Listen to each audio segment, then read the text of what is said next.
By now, you've probably heard my Magic Wand story. It's a brand that's been part of my personal journey for more than 20 years. But no matter how many times I sing Magic Wand's praises, I'll never be able to fully capture the story of this incredible brand. Well, now journalist and author Kate Sloan just completed a limited audio series documenting the history and impact that Magic Wand has created over the last 56 years. It's called Making Magic. And the series chronicles Magic Wand's incredible brand story through interviews with nearly 40 experts, performers, business owners, educators, and fans.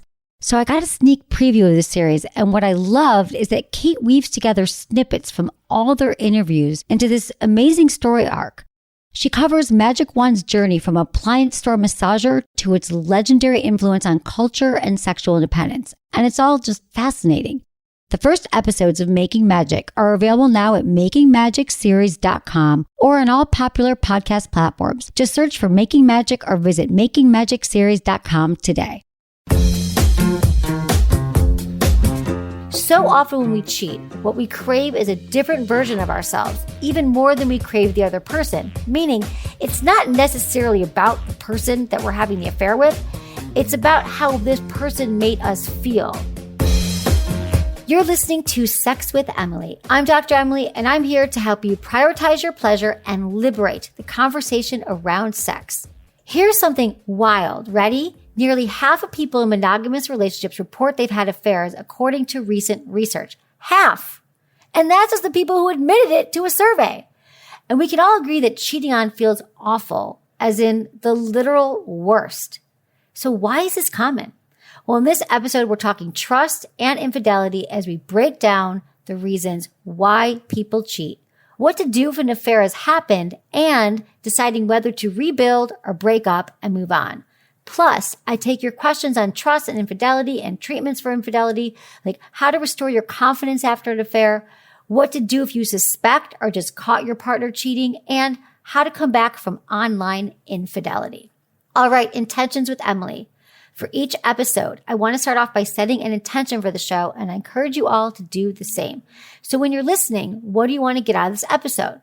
Well, my intention is to help you feel safe again after cheating, whether it happened to you, you were the one that did it.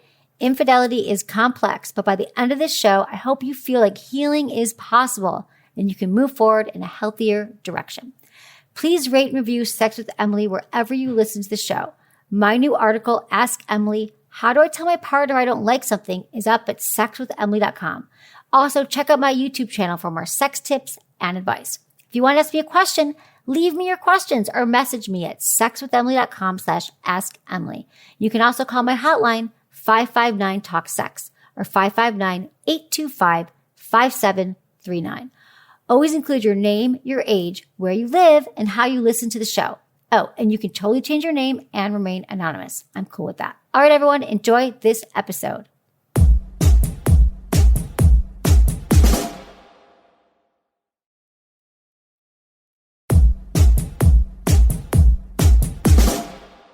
All right, I'm going to get into your questions about affairs and infidelity, but first, let me just set the stage for you here, because we can learn so much about relationships through studying modern day affairs. Because listen, affairs aren't what they used to be, and marriage isn't either. So affairs, think about this, they used to be expected back in the day. Like back in the last century, people were like, oh, men are going to have affairs and women are going to just kind of not say anything and it's going to be hard, but that's what happens. But remember what was also going on then. That's when we married for property. It was a business arrangement, but only in the last century, we decided to marry for love. Because for so much time, it was a decision that we made where essentially women, especially in the United States, we were property.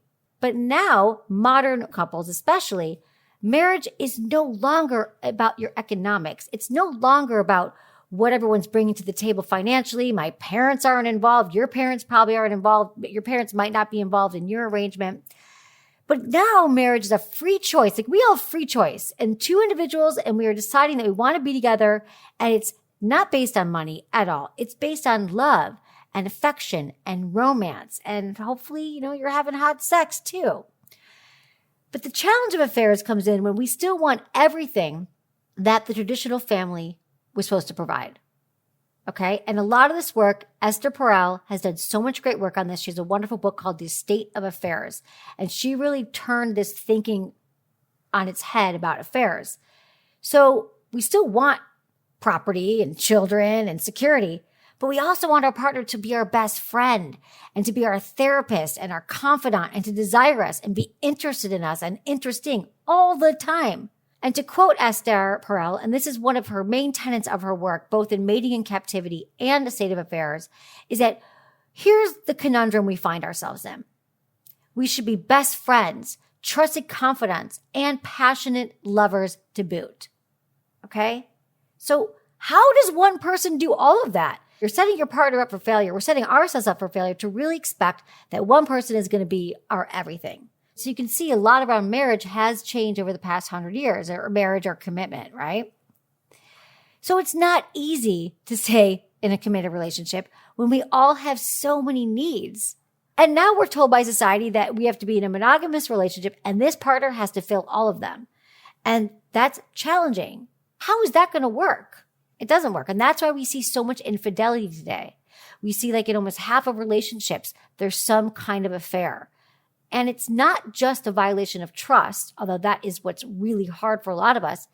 It's sort of shattering this grand ambition that you had about your relationship, this romantic love. It's tearing lives apart. That's why affairs are the subject of like great songs and literature and art. You know, when this happens, it is devastating. It's almost like a trauma, and it is a trauma. I'll get into some of that. But what you feel in your body, it's like a death. Almost. You're like, everything that I once believed is now different. And it can take a huge toll on relationships. However, here's the good news. You can repair trust in a relationship. Couples can stay together after an affair, but it does take a lot of work to repair the broken trust. That's work that I'm going to get into in this episode. And some couples, it won't work. For many, many couples, an affair is a binary thing. Like if you ever cheat on me, I'm out of here. But some couples, they do recover and they actually emerge stronger than ever from having gone through the deep, intimate, revealing, vulnerable process of recovering from the affair. Okay? So I just want to lay the groundwork so you can see where we're at today in our society. But let me get into the reasons why people have affairs. Now, it happens to really happy couples. Don't you always hear this from someone like, we're in love. I love my partner. They're my best friend. We have amazing sex. I have no problems. I want to spend the rest of my life with my partner. And I had an affair. So a lot of people think that if the affairs are about the sex or about anger or getting back at your partner. There's a great study in psychology today that I kind of want to break down for you that's going to help illuminate some of these points. So it showed that the reasons why people have affairs, well, the top one was they just fell out of love, and that's at 77%. There probably wasn't a deficit in an existing relationship, for sure. There wasn't like huge problems. Maybe they didn't feel love from their partner, or they found greater love elsewhere. They'd been together a really long time and they grew apart. They're just not in love anymore. Now, it could also be for variety. 74% said, partner's my best friend. I love him, but I just want to try something new. And maybe they were a little bored. And you might be happy to hear that it's not just for sexual desire. I think a lot of people think if your partner has an affair, it means that I'm bad in bed. Remember, if we're betrayed, we just think of all the worst things. I wasn't good in bed. I wasn't a good partner. I gained 5 pounds and they left me. It's not necessarily. Only 32% said it was because of sexual desire. And maybe for those people, they weren't having enough sex. It wasn't the right style of sex, which a lot of you talk about. You want a different style than your partner. But the interesting thing, one of the top reasons, which I'm going to end with here, 70% said it was situational forces, meaning their relationship was great. They were one of these happy couples, but something happened where maybe they were drinking or they were thrown into another opportunity they didn't quite anticipate. Maybe they were traveling for work. Maybe they were at a friend's wedding. Like, who knows? Something happened and they weren't with their partner and they had an affair. And that's what many have said have happened. To bring in Esther Perel's work again, she says, this is huge, you guys. So often when we cheat, what we crave is a different version of ourselves, even more than we crave the other person. Meaning, it's not necessarily about the person that we're having the affair with. It's about how this person made us feel. Maybe we felt freer. Maybe it would harken back to a younger version of ourselves, or we felt like we could be silly, or we could be sexual in ways we can't be with our partners, and we felt more alive. So that would be like something to look at, that it could be a situation, and that situation could be this person made you feel alive again, right? What this tells me, and should tell you, is that when an affair happens, it's a wonderful opportunity to say, okay, clear up the stuff that happened in the past, like if you felt neglected, or you didn't feel loved, or the sex wasn't what you want, and talk about all of that now. And then you get to design a roadmap for the future and see, like, can we actually stay together? So that's what I like about this version, is that that people think that it's so devastating to have an affair, but it doesn't always have to be. So some of the other reasons why we have them, though, is that we're lacking communication. We don't talk about boundaries or sexual satisfaction or our desires. Another big reason why it happens is technology. I mean, think about this. It's made it so much easier to connect with others on the DL. In one survey I saw, 90% of women confessed to having an emotional affair with someone. And then there was another study I saw about divorce cases in court, and they showed that Facebook was mentioned in like the majority of cases over like the last 5 years or something, meaning my partner was on Facebook and they started, having this emotional affair with someone, or maybe they looked up their ex from high school to see if they're still attractive or if they're married. And so because of technology, that has also made it a lot easier to have extramarital affairs. Another reason is you might not be in the right relationship model. And that's sort of an elephant in the room that never gets addressed. I mean, maybe monogamy is just not right for you. Maybe it's not right for your partner. You should talk about that.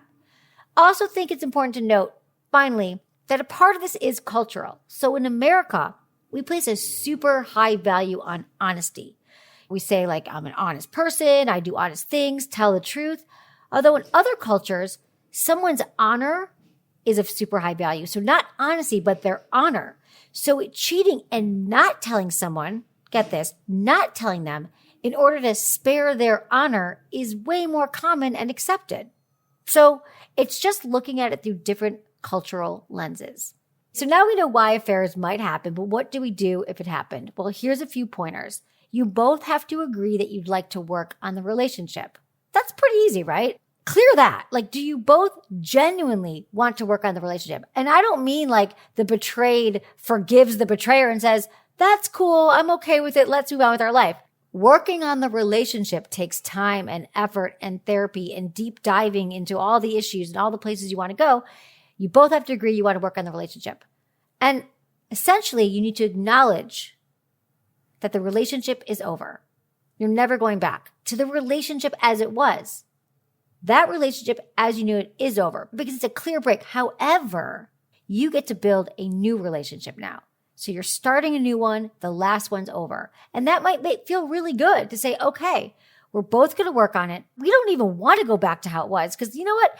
A lot of times it's not even about the affair, as I just mentioned. It's about circumstances or technology or something happened. But you probably were feeling some discontent because most couples who don't have this level of communication, and most couples don't, there was a bunch of other things wrong.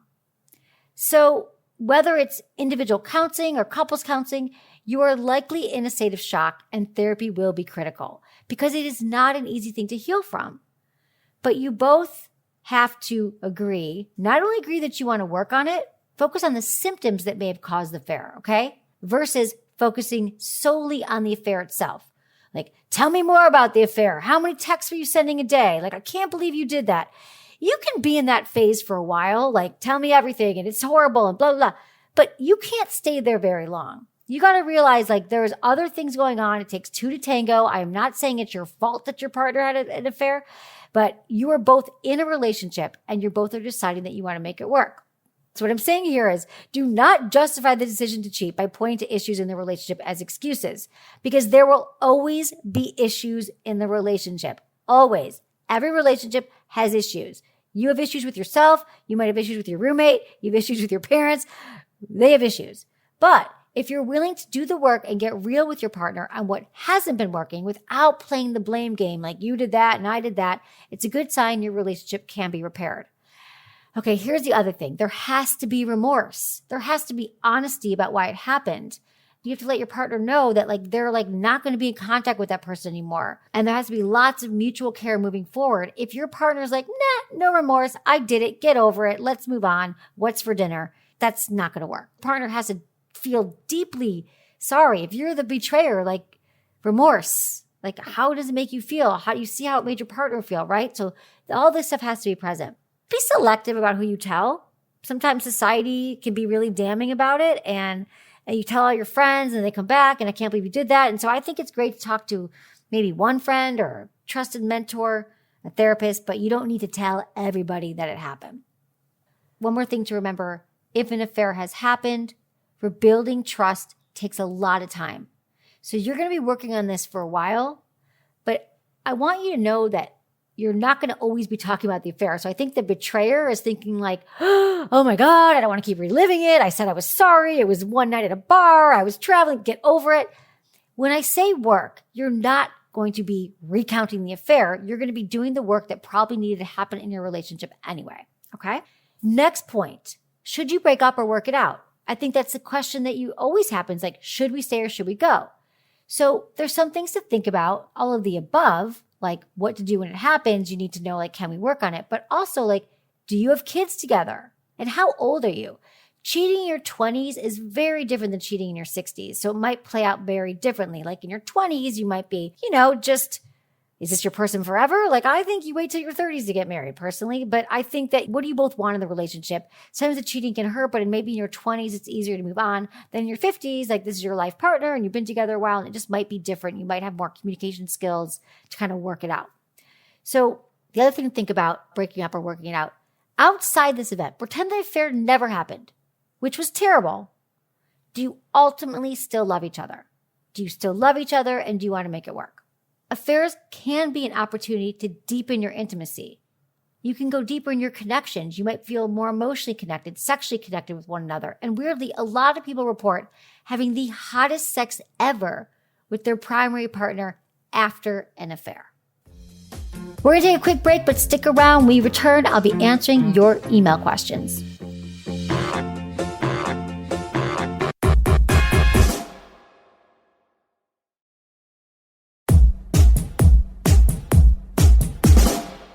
This is from Elliot in Texas. Hi, Dr. Emily. I rarely, if ever, hear about the effects of a wife having an affair on the husband. Men are supposed to be tough and macho, usually the one having the affair, etc.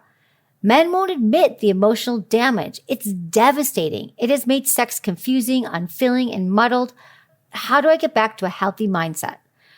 All right, Elliot, thank you so much for your question. And like I said above, I think back in the day, we thought men were cheating and women were the victims, but it's a different ballgame right now. Everyone's cheating. So first off, I'm really sorry that happened to you, and it does sound devastating. So let me just tell you this. Please be kind to yourself, especially when things are reminding you of the affair. Maybe you came across something or drove past a restaurant that they went to, something, and it stirs it up. So just know that if you're having a bad time around it, to be kind. Work on communicating some of your feelings with your partner. I don't know how much work you guys have done about discussing about how this made you feel. Using I statements without blaming. I feel this affair made me feel like I'm less important to you and I feel less connected to you sexually, rather than saying, you had this affair and now I don't want to be naked with you. There's a very different tenor when we say I versus you and the blaming. The Gottmans, John and Julie Gottman, who are on the show, they've done some excellent work around repairing after affairs, recognizing that it's betrayal and it's destroying the trust. And so not only, Elliot, do you need to express your feelings, your partner does too. And you have to both agree that you're not going to judge each other. You're not going to criticize each other. There won't be contempt. And remember, it's not a one-time conversation after an affair. You're going to keep talking about it. And you need to find ways to connect emotionally and sexually. Start bringing back some intimacy. Now, it doesn't have to be going right back to sex, but you want to be more attuned and spend regular time together. So rituals of connection could help lead to the intimacy, like daily walks, eating meals together without screens, agreeing to spend time together, not talking about the kids and not talking about the affair. All these things a really important point. So that's where I recommend you get started, Elliot, to kind of move past some of this really hard things you're going through, because it is destabilizing and it's just takes some time to recover. And so if you both have agreed to work it out, I wish you so much luck and patience. Okay. Thank you for your email, Elliot. This is from Serena, 24 in Arizona. Hey, Dr. Emily, I'm in a healthy, loving, and supportive relationship with my boyfriend, who I've been dating almost a year in March. My problem is I constantly feel like he's cheating on me. My boyfriend is very social. He has many friends, female, male. He's also a bartender, so he meets many new people. And I also work in the same industry. We've talked many times before how there needs to be boundaries when talking to the opposite sex, especially through different platforms and social media. And I know he would never cheat on me or do anything intentionally to hurt me, but I hate to say it, I've gone through his phone from time to time when I can't seem to scratch the itch that he's entertaining other girls. And I find him snapping, messaging girls, and sharing things he shares with me to these girls who are his friends. I'm aware you can't control everything your partner does and that I have my own things to work on, but I always have the fear he's cheating on me emotionally. I want to get better, and I'm constantly working on myself, but I feel like I've always got this on my mind. All right. Thank you for your email, Serena. So it's really common actually that people sort of worry about partners cheating when it hasn't even happened. Let me just run past you some of the reasons why people do this, okay? See if any of these resonate with you. Now, maybe you've cheated in the past and you find that like you're worried now that the cheating could happen. So just if that is you, you can overcome it. Again, you work through trust issues by discussing your past hurts and mistakes with a partner. And telling your partner that like, I used to be a cheater, or in the past I've cheated. I really want to be healthy about it. I'm having these unrealistic obsessions that you're cheating, but really I was a cheater and I don't want to cheat in this relationship. Like that's just vulnerability and that's just being real. So being real with your partner and letting them know that that's why you're having these thoughts could really help with the relationship. Another reason, like you just might struggle with trust issues overall. You know, maybe you were cheated on in the past. You know, maybe even your parents, you came from a home where there was betrayal in the home, or your neighbors or your aunts and uncles. Like there's a lot of reasons why we sort of struggle with trust issues. And yeah, it's because it was modeled to us as a child. And now that's how we're going to relate to people as adults. If we grew up in a home where someone was cheated on and one of your parents were like, everyone cheats, you know, don't trust men, don't trust women, this is going to happen. Well, guess what you're going to believe when those were the messages you heard during those very formative moments. That's going to impact how you view your entire world and how you view relationships. So how you would work on this is to actually find a great couples therapist that can help you work through the issues you have around cheating and betrayal, and then you can work on trust in your relationship. And finally, another reason why people cheat is like you just might not feel very worthy of it. You might have some self-esteem challenges. It could be some of the problems above. So when it comes to like self-worth and trust and having like a paranoia around cheating, it's important to have some like practices that will really help you, like affirmations. Like if I don't love myself fully because I don't feel like I'm capable of love, how could someone else love me in a way that I can't truly love myself? Or maybe even like myself. I know self-love is really hard for people sometimes, but even to understand that concept that at least I want to believe that I am deserving of it. You can even just take that part of the affirmation. Like, I am capable of love, I am deserving of love, and I'm going to find love however I can. And hopefully that will start with love or acceptance towards yourself. So those are some of the reasons. Serena, you know, you can talk to your partner about this or just kind of think about these things and see what the next steps would be in healthy communication. One thing I want to point out that you brought up that I haven't mentioned yet is you mentioned, Serena, that there needs to be boundaries when talking to people of the opposite sex, especially on social media. And I just want to encourage people in a relationship now to set up those boundaries rather than obsessing about it or worrying or checking how many people they message on Instagram and snapping and all the things. What if you just said to your partner, I think we should have a conversation about boundaries with this stuff. Like, I see you follow all these hot people and it makes me feel this way. And if someone messages you, maybe you could let me know, or you could not message them back. Like, just have the conversations, because sometimes just putting boundaries in place and discussing your vulnerabilities around it will make you both feel a lot safer and grounded in the relationship. So I recommend boundary discussions in all relationships. This is from Grant, 43 in Montana. Hey, Dr. Emily, we've been married for nearly 20 years. And we both had instances of online infidelity about 5 years ago, and we haven't had sex since. Our sex life was great before we got married, but it went downhill right after. I definitely want to start again. And I mention it from time to time, but really don't know how to approach a conversation. Can you help me? Oh, Grant, 5 years is a long time to go without having sex in a relationship. On top of the fact, let me just mention this, sounds like the sex hasn't been that great. You said it was great right before you got married, which was 20 years ago. So for 20 years, you haven't had the most satisfying sexual relationship with your partner. And so without having sexual intimacy in this relationship that is actually connecting and pleasurable for you both, how are we going to begin this relationship again? And I understand you're asking me how to do it because it is not easy to have these conversations. And casually mentioning it from time to time, like you said, is just not going to work. And remember that relationships are more about repair than perfection. And they're more about how do you guys come back together. And it sounds like for 20 years, there's been some work that needs to be done. So I highly recommend that you both, if you've both agreed that you want to work on it, going back to my points earlier, if you've both agreed that you want to work on the relationship and you want to be together, then I think that therapy would be excellent for you both to find a trusted counselor, because for 20 years, you're not going to be able to undo a lot of the patterns that you're in right now. You're having the same patterns of fighting and the same patterns of disagreements and even the same patterns of not having sex. So if you both have agreed that you want to work on it and your sex life and your intimate life and your relationship is important, then I highly recommend therapy on a regular basis, once a week, for at least 3 months, maybe 6 months, to help you guys rebuild the relationship, because it is so crucial that you get some help in this area. Remember, you are not alone when this happens in a relationship. There's a lot of trauma and betrayal as well. I just want to mention that. So much so that therapists are now turning to treatments for infidelity to treat the shock. It is a shock. It's pain. It's fear. And it's so destabilizing. And so I just want to say that all these things are, if you've been through an affair or cheating in your relationship, it's a trauma and therapy will help you. I love EMDR therapy. You can find more about it at emdria.org. EMDRIA.org is an excellent resource. I've talked about it a lot on the show. It actually helps rewire your brain around the trauma. This is from Jake, 30 in California. Hey, Dr. Emily, I am married to my lovely wife. I am 30 and she's 37. We have 2 kids together. I've always felt more sexually open than her, and I consider myself about a 2.5 on the Kinsey scale. She's under the impression that I am a 0 or a 1. I want to experience more sex in my life. I wish I hadn't gotten married so young because I hadn't really explored any of my gay desires.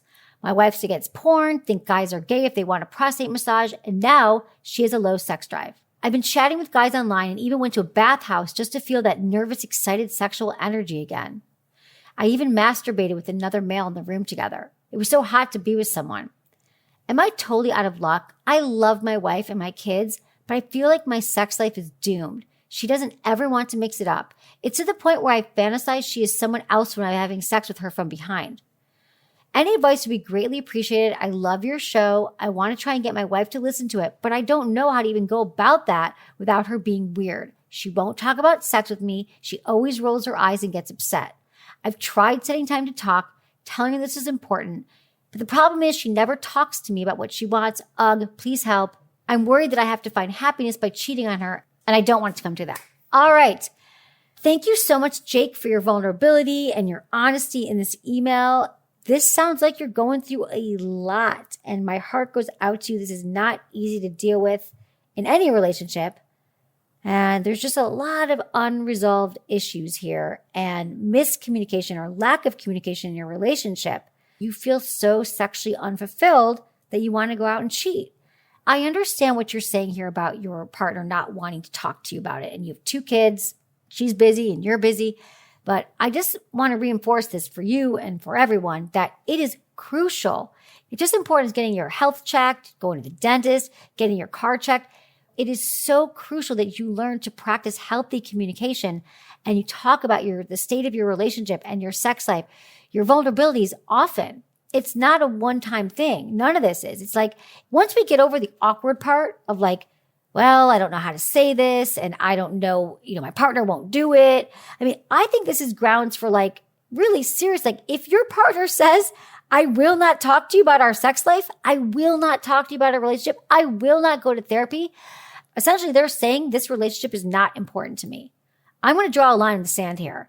Now, I also think that they're saying that because they don't understand the importance of it. Because listen, most of us grew up in homes where there was no talk about any emotions, any feelings, any vulnerabilities. We never saw our parents talk about it. So how would we know how to do this? Well, we don't.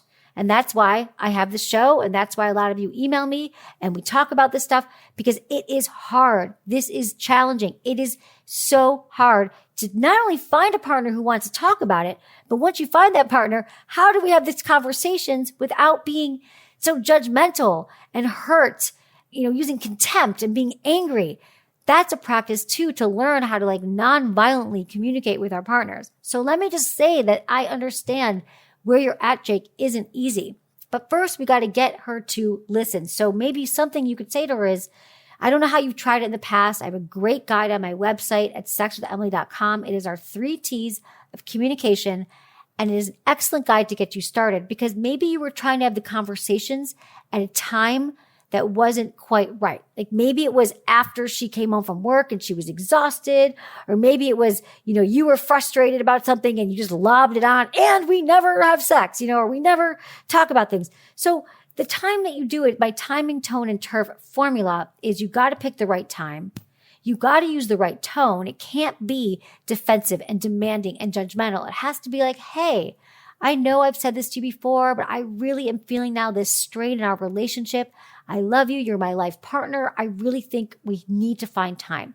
Is there a good time for you? Can we do it Saturday night? We have a babysitter. Can we do it on our morning walk? Let's do it at dinner. Figure out the right time. And then turf. Again, if you're having issues in the bedroom, I always recommend don't do it in the bedroom, do it outside the bedroom. But in your case, Jake, just find a place that you feel safe and comfortable. Now, when you have this conversation with her, you also have to share with her that you have these desires for men. There's no way you're going to last in this relationship, Jake, if you're not honest with her. Now, I don't know that you lead with it on the first talk because remember, this is not a one-time conversation. You're going to have these conversations every week. Hopefully for the rest of your relationship, because let me paint a picture for y'all. It gets easier. You tend to crave these relationships because the relationship feels dirty without them. You're like, we haven't cleansed what we did this week that didn't make each other feel good. And like, you will learn to flip this. It's like learning to like exercise. I don't know if anyone ever like hated exercise and then you got into routine and then your body craved it. You're like, I need to work out. Or meditation. I need to meditate every day. That's what happens with these conversations. So if you want, Jake, getting into therapy and finding a trusted counselor would also be excellent for you both. You've been together a while and you have kids. Having a couples therapist can really help you have a healthy conversation. So you're both using like language that you both understand. It's almost like you have to develop a new language around communication in your relationship. It's a whole new thing that can be really hard to develop when it's just the two of you coming from the place you're coming from. So I would say first, just say, I want to talk about our intimacy.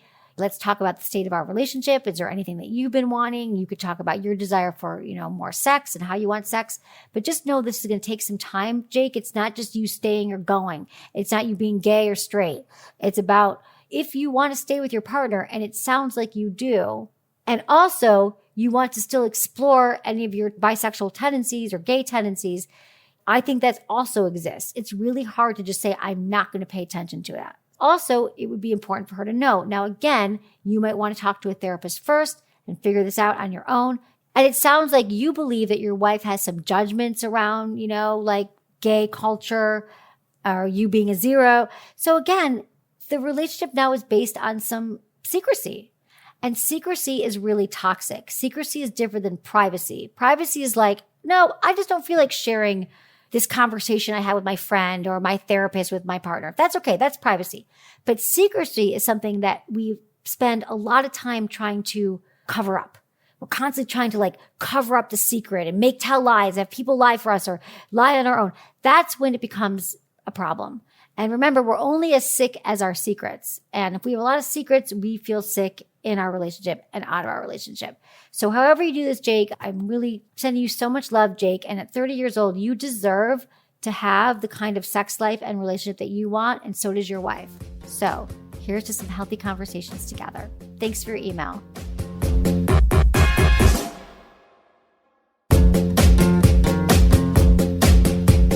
That's it for today's episode. See you on Tuesday. Thanks for listening to Sex with Emily. Be sure to like, subscribe, and give us a review wherever you listen to the podcast, and share this with a friend or partner. You can find me on YouTube, Instagram, Facebook, and Twitter at Sex with Emily. Oh, I've been told I give really good email, so sign up at sexwithemily.com. And while you're there, check out my free guides and articles for more ways to prioritize your pleasure. If you'd like to ask me about your sex life, dating, or relationships, call my hotline, 559-TALK-SEX. That's 559-825-5739. Or go to sexwithemily.com/askemily. Special thanks to Acast for powering the Sex with Emily podcast. Was it good for you? Email me, feedback@sexwithemily.com.